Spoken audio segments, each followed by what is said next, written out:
Hello दोस्तों, GS solution 96 में आप लोगों का स्वागत है। आज हम फिर देखेंगे डिजास्टर मैनेजमेंट, आपदा प्रबंधन के कुछ विशेष प्रश्न को।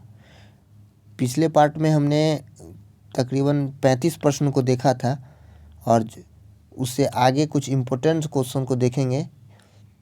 इसे आप लोग गौरपूर्वक देखिएगा। यह आगामी आईसीआर या फिर वन डे एग्जामिनेशन के लिए महत्वपूर्ण साबित होगा।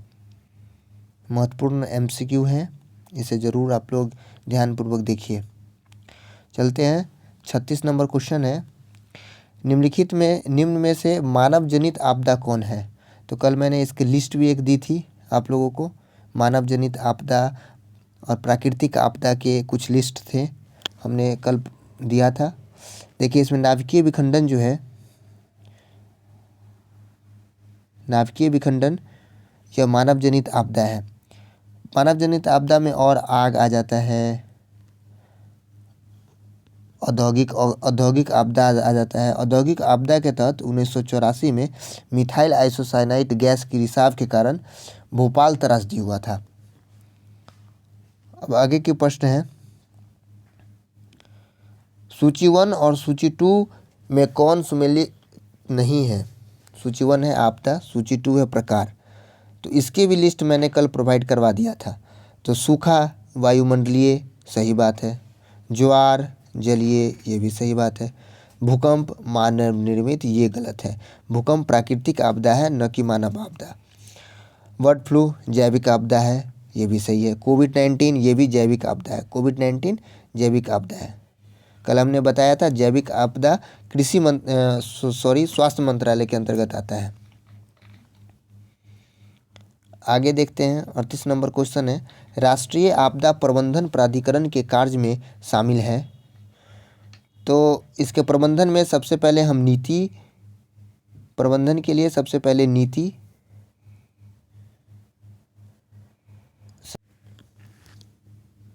इसका आंसर हो जाएगा उपयुक्त सभी।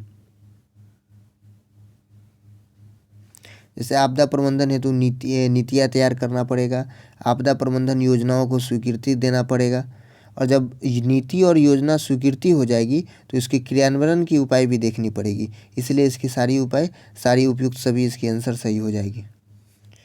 अब आते ही है 39 नंबर क्वेश्चन है, आपदा प्रबंधन अधिनियम 2005 में भारत में आपदा प्रबंधन हेतु कानून एवं संस्थागत संरचना का प्रावधान कितने स्तर में किया गया था।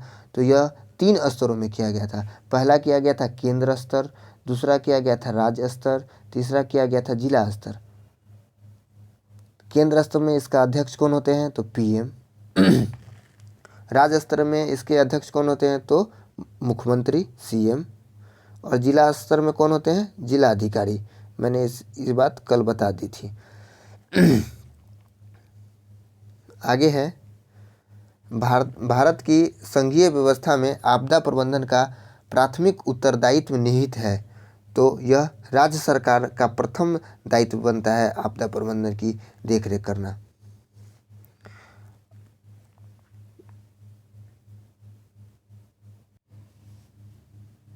अगला है, आपदा प्रबंधन के 6 तत्वों में से कौन सा तत्व आपदा के उपरांत की अवस्था है।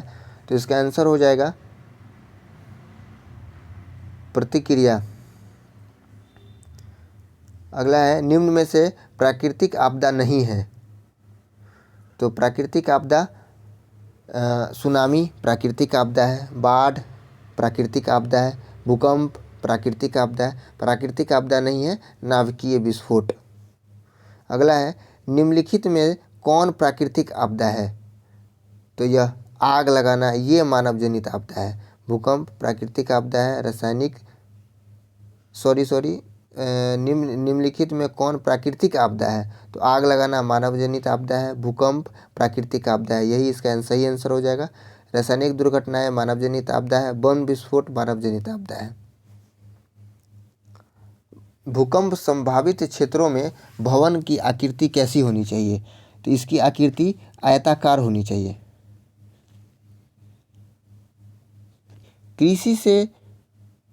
कृषि सूखा से बचाने का सर्वोत्तम उपाय क्या है। तो इसके लिए हमें नदियों के मार्ग को बदलकर सूखाग्रस्त क्षेत्र में लाना चाहिए, जिसके तहत नदी घाटी परियोजनाओं का निर्माण करना, ये सब आते हैं। हिमनद की झील का फटना किस प्रकार की प्राकृतिक आपदा है? तो यह जलवायु संबंधी आपदा है, जलवायु संबंधी आपदा है। इसकी भी लिस्ट मैंने कल दे दी थी। जल संबंधी प्राकृतिक आपदा कौन सी है? इसमें से बताना है कि जल संबंधी प्राकृतिक आपदा कौन है। तो यह जो भूस्खलन है यह जल संबंधी प्राकृतिक आपदा के अंतर्गत आता है। सूखा वायुमंडलीय, इसको याद रखेंगे, सूखा वायुमंडलीय, कंफ्यूज नहीं होंगे, सूखा वायुमंडलीय जनित आपदा है। आपदा प्रबंधन अधिनियम पारित हुआ था, आपदा प्रबंधन अधिनियम पारित हुआ था 2005 में।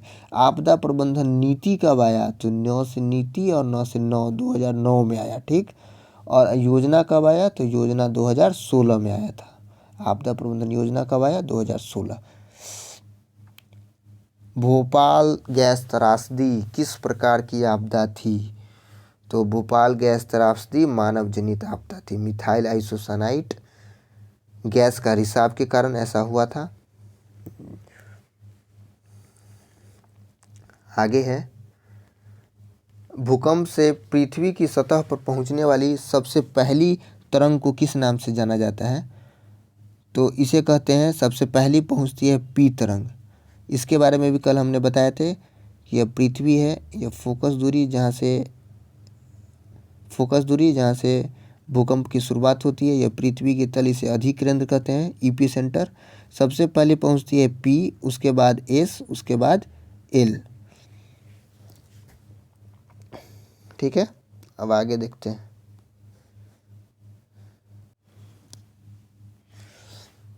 आगे है, बर्फानी तूफान किस तरह की प्राकृतिक आपदा है? तो बर्फानी तूफान वायुमंडलीय प्रकार की प्राकृतिक आपदा है। आगे है, आपदा एक अचानक होने वाली विध्वंसकारी घटना है जिससे व्यापक स्तर पर हानि होती है। इसका आंसर क्या होना चाहिए? इससे क्या होता है? तो भौतिक संपत्ति की भी हानि होती है, मानव एवं पशु संपदा की भी हानि होती है, पर्यावरण की भी क्षति होती है। तो इसका आंसर सभी हो जाएगा।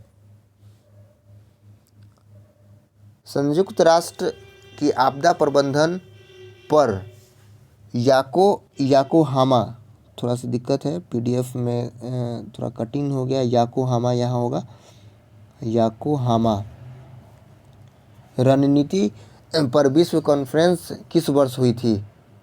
तो यह हुई थी, विश्व कॉन्फ्रेंस कब हुआ था? तो यह 1994 में हुआ था। 1994 इसका सही आंसर हो जाएगा। संयुक्त राष्ट्र द्वारा आपदा न्यूनीकरण का अंतर्राष्ट्रीय दशक घोषित किया गया। दशक किसे घोषित किया गया था? तो यह 1990 से 2000 के बीच को।